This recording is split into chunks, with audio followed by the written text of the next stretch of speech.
Hello, and welcome to Yesterday, Today, and Forever, a virtual ministry of the Churches of Christ. It is our desire to present to the 21st century person the faith of the first century Christians. We seek unity through the acceptance of the faith that was once and for all time delivered unto the saints, a system of faith which first began to be spoken by our Lord prior to his crucifixion, and was later confirmed to the saints by the apostles and inspired writers of the New Testament. Thus a faith from yesterday to today and into forever. Our speaker is Brian Barrett, who preaches for the church at Bear Branch, in Spurlockville, West Virginia. We encourage all persons interested in the faith of our fathers to open their Bibles, as we search the Scriptures for these eternal truths, which can lead Christians back into unity as the family of God. Now, here is Brian. John chapter 19. Verse 23. I left off last Lord's Day. We see that Jesus had been delivered into the hands of the Roman soldiers to be crucified, and he was led away, and he was there crucified on the place that is called Skull, verse 17, Golgotha, Calvary. All of those have reference to the cranium, the skull.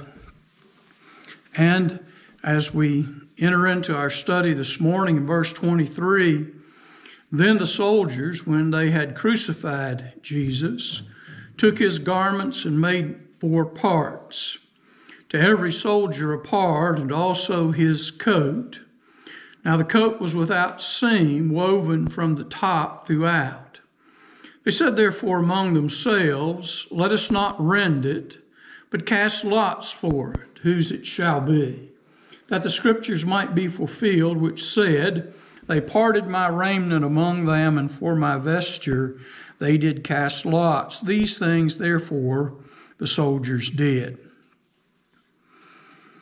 One of the parts of crucifixion that I read about is that normally they were stripped of their clothes, to be stripped of their dignity, and were crucified,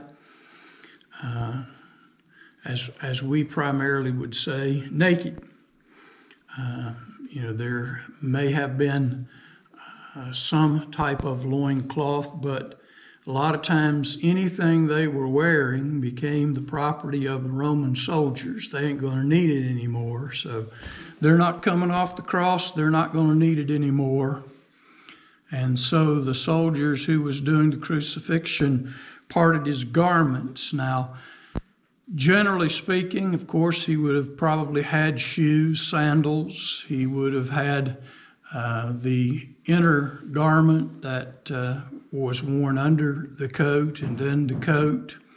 And I don't know what all else he may have been in possession of that he had when they arrested him. But generally speaking, whatever he had when he was arrested is probably what he took. There was enough there to part 4 different ways and steal the outer garment or the cloak, coat. We're told that it was a one piece. It wasn't sewn. It was one piece from top to bottom. And so one of the issues that we find here was that the soldiers looking at it thought, hey, this is pretty nice. This would probably be something expensive.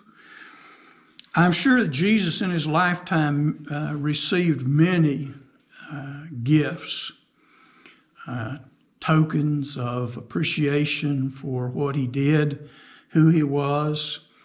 And this garment was probably a very valuable garment in the sense that it implies, and the soldiers themselves imply, that there had been a great deal of care in the weaving of this garment, that it had been woven from the top throughout. And so it was basically designed in one piece and woven. A lot of times, of course, we know that you cut cloth, you weave a cloth, and then you cut the cloth, and then you sew the cloth.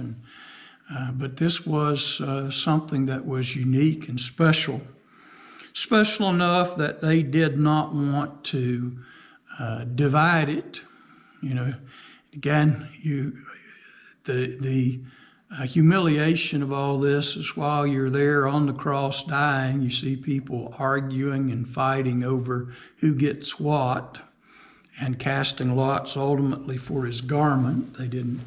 They could have torn it into 4 pieces, but that would have pretty much just left it as a rag. And so, since it was something that they deemed to be valuable, they cast lots for it, while Jesus and all the rest of his family. This is we don't have every aspect, but you have to think about Mary, the mother of Jesus. We're told that she was there. She's going through some terrible things, seeing her son crucified and seeing the soldiers parting his last possessions. It's just a very dark day as we think about all that's going on. We're told in 25, now there stood by the cross of Jesus his mother and his mother's sister, Mary the wife of Cleophas, and Mary Magdalene. And we're told, when Jesus therefore saw his mother and the disciple standing by, whom he loved, he said unto his mother, Woman, behold thy son. Then saith he to the disciple, Behold thy mother. And from that hour, that disciple took her into his own house.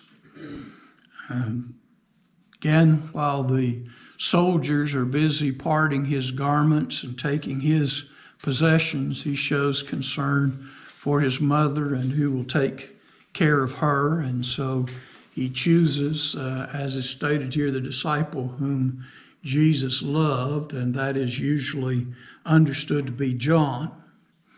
And so he took her into his house that day.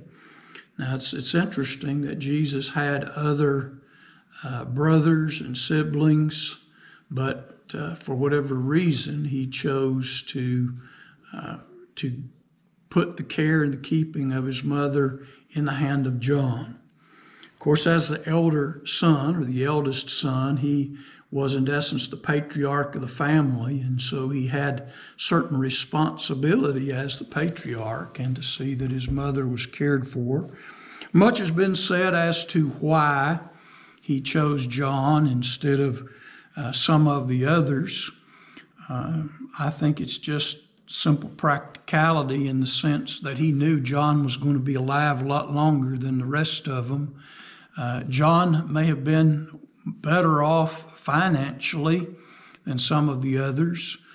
We know that Jesus' background, he didn't come from a family that had a lot of finances. We see that in the fact that his family, whoever it was that was at the wedding, they ran out of wine before the wedding was over. So that implies that, there was not a lot of excess. And so we know that Peter and Andrew and James and John were fishermen, part of their father's business.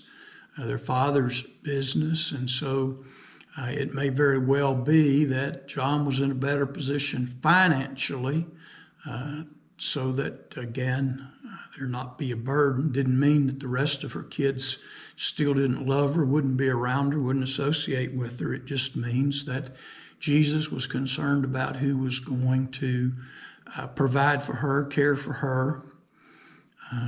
And since, like I said, they apparently didn't have a great deal, and even Jesus said, the birds of the air have nests, the foxes have holes, but the Son of Man had not where to lay his head. So there seems to have been no, if we take that literally, we understand that he really didn't have very many possessions, and what possessions he had were probably on his back. And we see the soldiers parting those. And so he didn't have a lot of things to give to her. He came, like I said, were from a simple background, a carpenter's family. And so we know, there's a lot about John that we don't really know a lot of, but we know that John had connections with the high priest and was known by the high priest and the household of the high priest. So we don't know. We know that John by trade was a fisherman, but we don't know what else he may or may not have been. Some have even supposed that he could have been a part of the priestly family. I don't know, but nonetheless, he accepted her, and she was taken into his house that day. Now, it's interesting. The name Mary is said to have been a very popular name, and it's interesting to me that when we're looking here, we see Jesus' mother, whom we know was named Mary, and his mother's sister. If we take that to be Mary, the wife of Cleophas, and Mary Magdalene. So both Mary and her sister were both named the same, and that's kind of a strange. They must have really liked the name Mary. I don't know how you keep track of two different Marys, but nonetheless, we have three different Marys that were there as listed. Mary, the mother of Jesus, Mary, the wife of Cleophas, and Mary Magdalene, who was one of the close associates and friends. We see a lot of her and her sister Mary, Martha, Lazarus. These were people whom Jesus loved and who they loved him. Is there any questions or comments down through 27 either? When he said every soldier, there was 5 to 10 soldiers, that'd be, 20 to 40 pieces of cloth that they would have got, just the soldiers alone, wouldn't it? What's that now? Where it says 4 parts to every soldier, if it would have been 5 soldiers or 10 soldiers, that'd be they made 4 parts or 4 piles, and each soldier got a pile. So that's only 4. 4 piles. Yeah, 4 people, 4 piles, and then they had the outer garment.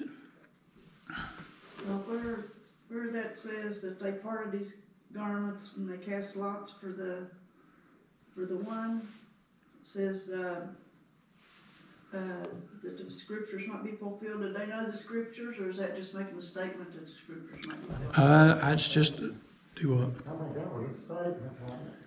I mean, it's a statement made by John.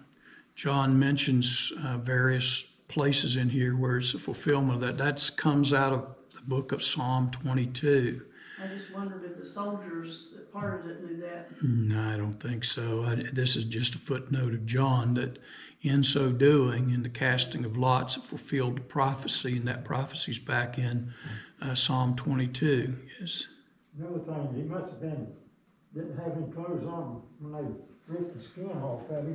Oh yeah, they would have stripped. They would have. Yeah, they would have stripped him bare in order to scourge him. We wouldn't want the cloth to take any of the oomph out of that. I mean, they wanted, don't want to waste, But this comes out of the 22nd Psalm, and we have that statement that Jesus makes, my God, why hast thou forsaken me? That's the beginning of the 22nd Psalm. And so when Jesus says that, anyone who was familiar with the scriptures would have, their minds would have been pulled back to the 22nd Psalm. Now, there's again a lot been said about Jesus' statement, the fact that while he was on the cross and when he took upon him the sin, that God, in essence, stepped away, and the sin broke his fellowship, feeling the loneliness there on the cross. But at the same time, the 22nd Psalm is one of those dual psalms. It speaks somewhat of David and some of the experiences that he suffered through, but it also is a prophecy concerning the crucifixion of Jesus. And so by him saying, my God, why hast thou forsaken me?" it takes you right back to the 22nd Psalm. And going back to the 22nd Psalm, it reminds you that everything that's taking place here today was prophesied of in the day that if you knew the scriptures, if you knew the Psalms, and the Psalms were a prayer book of the Jewish people, and a portion that was used quite a bit. And so many would have been familiar with the 22nd Psalm. And so that also directs them right back to all this. So John says this is part of what was prophesied.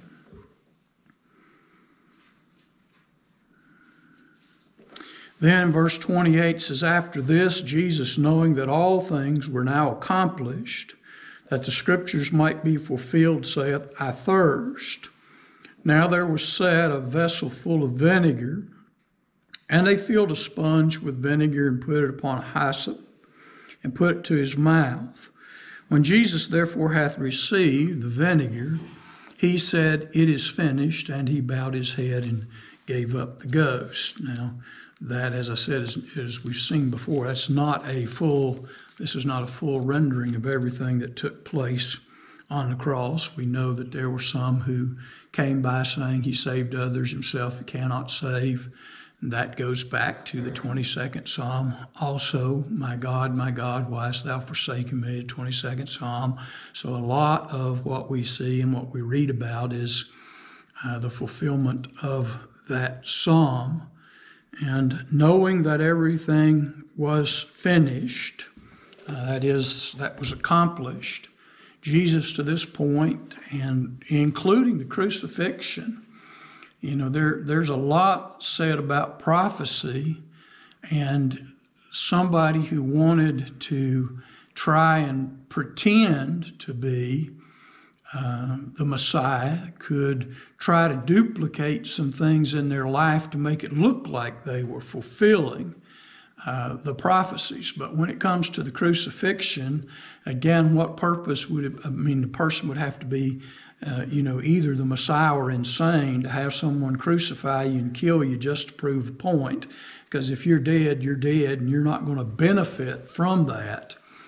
And so Jesus not only fulfilled the prophecies up to, but including the crucifixion, including the parting of his garments, including the vinegar, all of those things, the vinegar mixed with gall.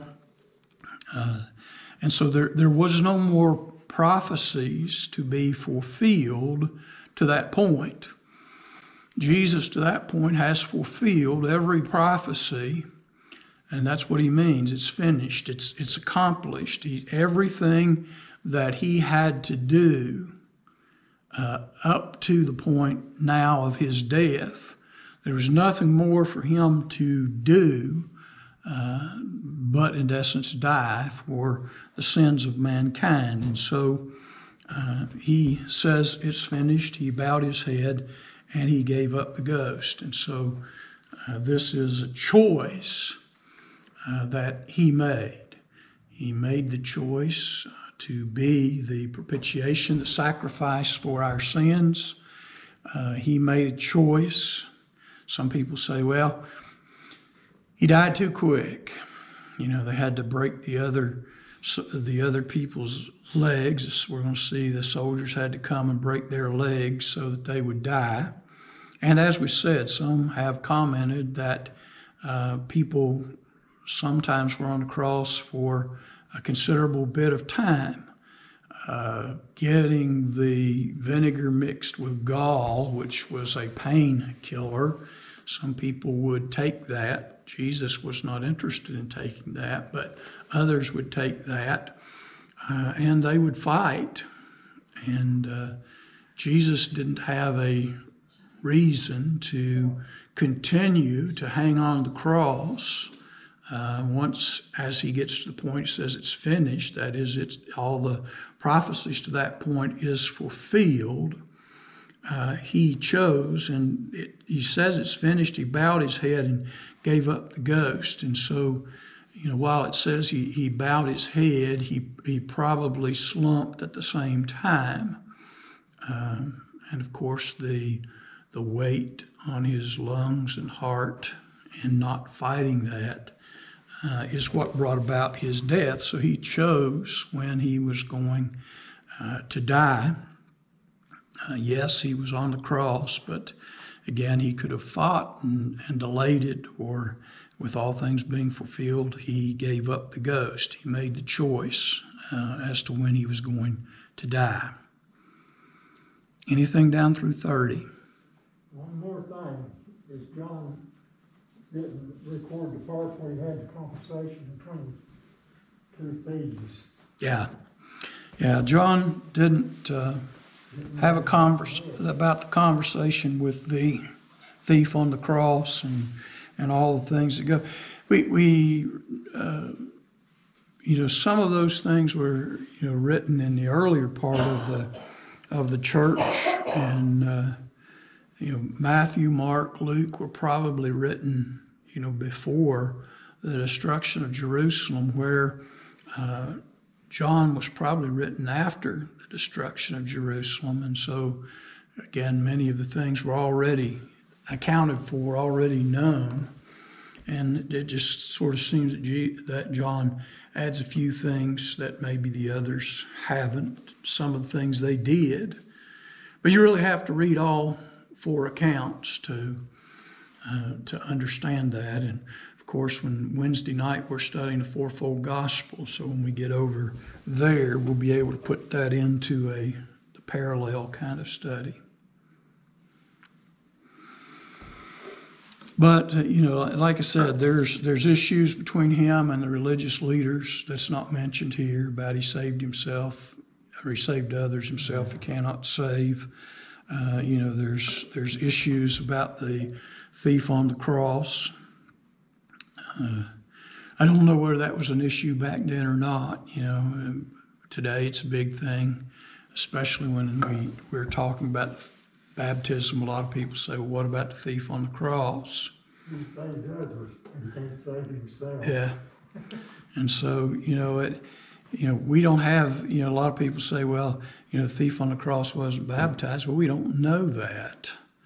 We don't know much about the thief on the cross. We know that a lot of what we'd call honorary people were called to repentance and came to John's baptism.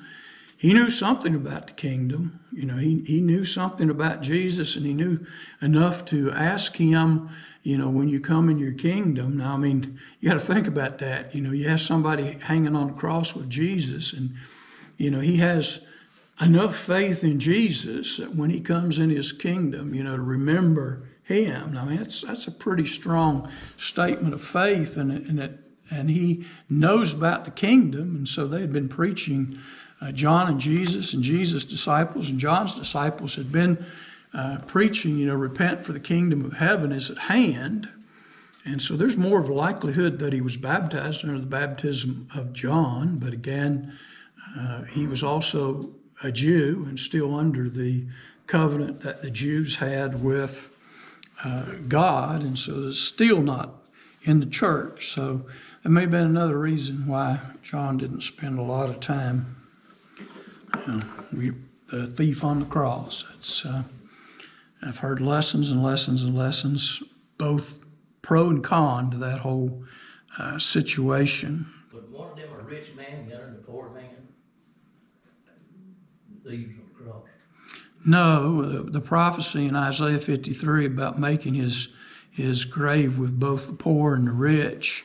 That is, there would have been a grave dug there to put Jesus in. The Romans, part of the burial detail was that they dug what you'd think of as a pauper's grave, and when they died on the cross, they just threw them in the hole and buried them up, which was, the poor man's burial. Jesus would have had a grave there prepared for him with these individuals. However, as we're going to see, Joseph of Arimathea, who was a counselor, he was one of the Sanhedrin, he went and requested the body of Jesus, and it was given to him. He took it down off the cross and he laid it in his own tomb. And so that's the burial with the rich. He was destined by the Romans to be buried with the poor. He died with the robbers, the poor, but he ultimately made his place, his burial with in the tomb of Joseph of Arimathea. As we look into the verse 31, the Jews, the Jewish leaders, there's just so much interesting stuff with them. I can't help it. It's not just, this is the leaders, but the Jews, therefore, because it was the preparation, that is preparation day for the Passover, that is, they would be sacrificing the lambs and they would be preparing the Passover meal and all that. Since it was a day of preparation, they didn't want the bodies to stay on the cross through the observance of Passover and into the weekend and all that we have here. And so it's interesting. You see the footnote John puts for the Sabbath day was a high day or a holy day, special day. They besought Pilate that their legs should be broken and that they might be taken away. Part of the way in which your life was extended on the cross was that, again, you used your legs to push up and take the weight off of your chest muscles. And so you could breathe a while and breathe better. And then as your legs got weak, you slumped back down. And so this was an ongoing process of fighting the cross until really your body became so weak and so distressed that it just gave out. And then, of course, you would slump on the cross and you wouldn't have the strength to raise yourself back up, and they would suffocate. And as we said, a lot of people were just tied to the cross. You didn't have to be nailed. It wasn't the nails and it wasn't the bleeding that caused death. It was death on the cross was by suffocation. If your heart didn't give out before that, or your lungs didn't fill with fluid, there was a lot of things going on physically about that. But these Jewish leaders, they want to get this over with. They're, again, holy people. These are a bunch of holy folk. And so these holy leaders want to come and make sure that we get everybody off the cross today. And so they request that Pilate break their legs. And so what they would do is they would either break their knees or the lower part of their legs. And of course, the body would slump and there would be no structure to lift the body up. And so it would speed the suffocation process. And so they would go ahead and die, and they could get them down off the cross. I always want to make sure we get everything right for one of these holy days. We don't want, and of course, somebody was going to have to take them off the cross. Here's the thing, the Romans were going to take care of the burial, so the Jews didn't have to touch the thing which was unclean. Dead body was considered unclean. So had the Jews touched the dead body, they would have been unclean. But since the Romans were doing the crucifixion, they could get them off the cross, throw them in a hole, bury them, and so, they'd be good to go. They didn't have to do the dirty work, so to speak, because it was this high day for the Jewish people. The Passover is not necessarily on the seventh day per se. I know it calls it a Sabbath, but all holy days were treated as a Sabbath. That was, there was no work to be performed. All these high days were carried out the same way that the Sabbath was. And that's why the preparation for the Passover was done before sunset. It's not that it necessarily was Friday evening going into Saturday, but it's the fact that when it got to sunset, that was then the high day or the holy day or the Sabbath day. And so they weren't supposed to be doing works. They had to get the meal prepared and everything done before that. And you have to understand that the way this works is the Passover was on the 10th day of the first month. What day does the 10th day of the first month fall on?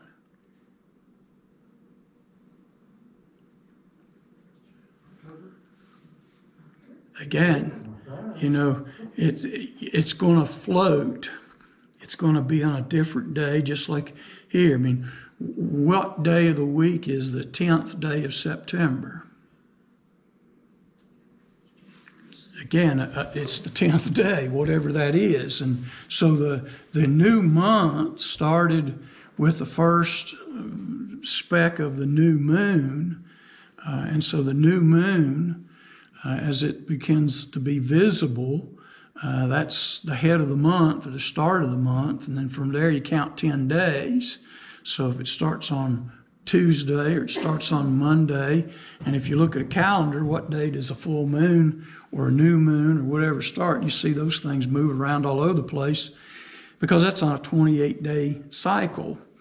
And so when John tells us this, again, some people have assumed that since it says the Sabbath was nigh, or was preparation for the Sabbath, that this automatically makes it Friday, and that automatically makes it Good Friday, as the religious world thinks of it. And maybe it was, and maybe it wasn't. It was the preparation day for the Passover, whatever day that was, and the following day would have been the Jewish people would have treated it as a Sabbath day or the same as, and so they would have been up all night. You have to understand when you talk about the Passover, once you get into the evening meal, that goes on for quite a bit of time. The Passover meal, excuse me, wasn't just sitting down for 15 minutes and eating as fast as you can. There were songs that were sung, there were stories that were told, there were scriptures, and there's a lot of things that go into that. Yes, Richard? You said on a 28-day cycle. Would that be because February is the only month in the year to have 28 days?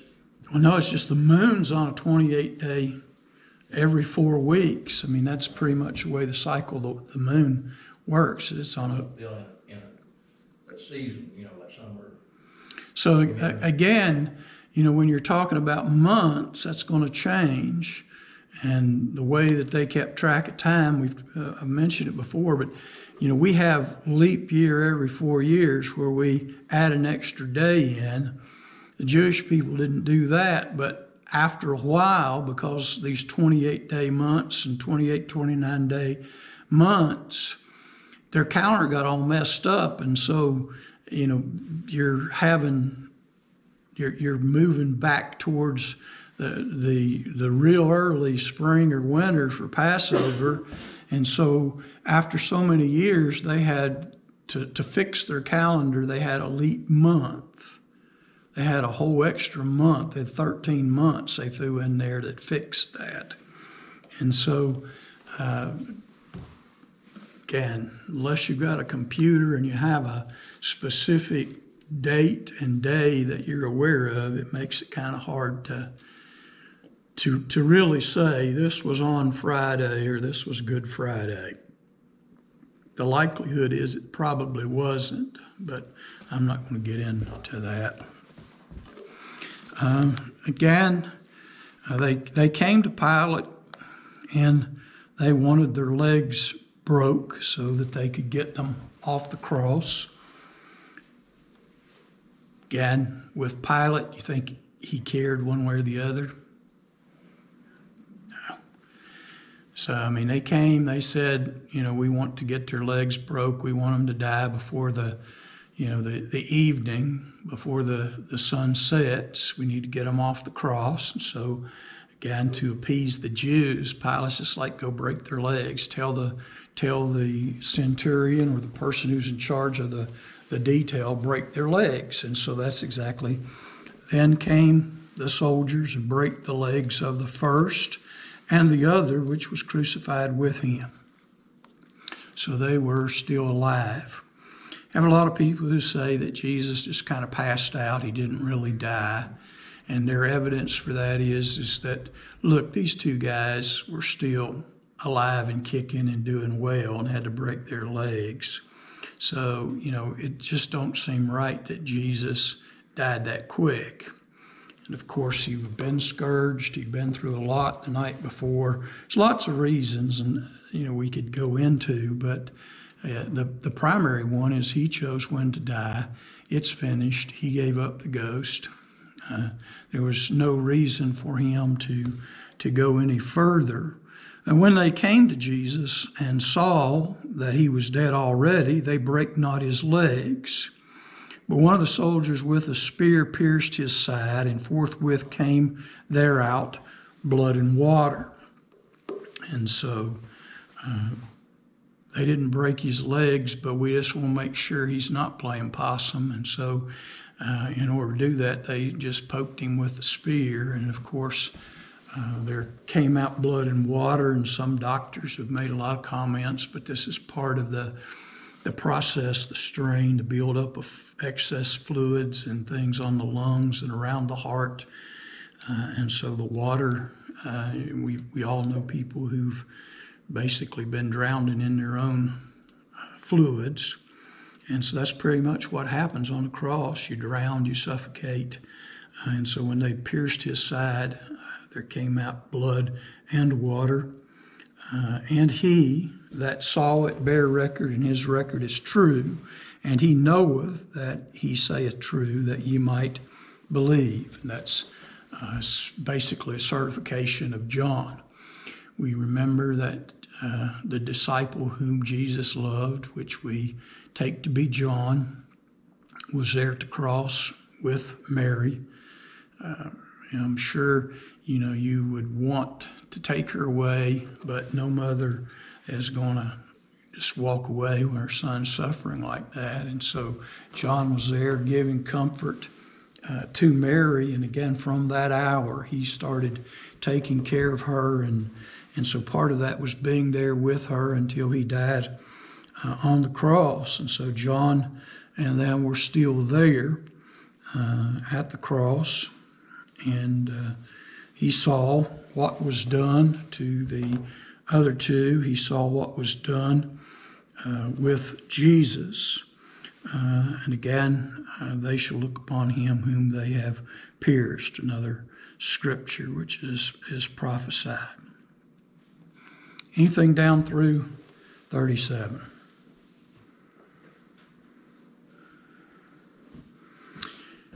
We're going to look at the last part of this, and we'll talk about it a little bit more next week. But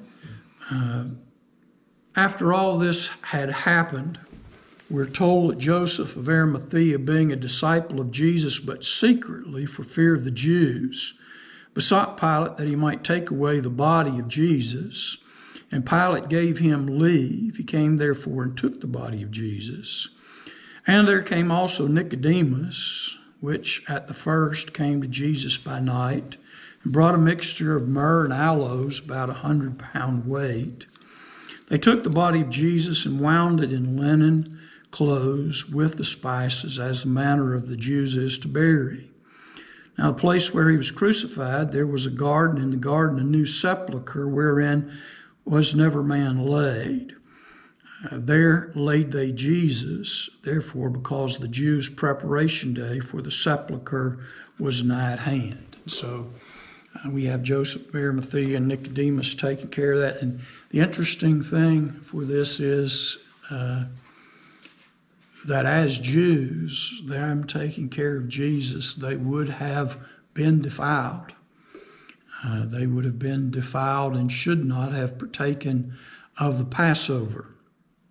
Now, Jewish custom is that a month later there's a second Passover for those who were unable, for whatever reason, to partake of the first. So I don't know whether they went and partook of the Passover or whether they waited or what they did, but it's interesting that they did defile themselves rather than having Jesus thrown in a hole in the ground. And I'm sure it wasn't done carefully, and it wasn't done. They were, for all intents and purposes, without any clothes. And since Jesus was nailed to the cross, I don't know, the soldiers not wanting to fool with it would likely have just thrown him and the cross member and everything in the hole together. But Joseph and Nicodemus put him in that sepulcher. It was nigh at hand, so that they could at least get his body in a way in which they could deal with it after the whole celebration of Passover and the Sabbath and all that was over. Lord willing, we'll kind of pick up there and jump into the 20th chapter next week.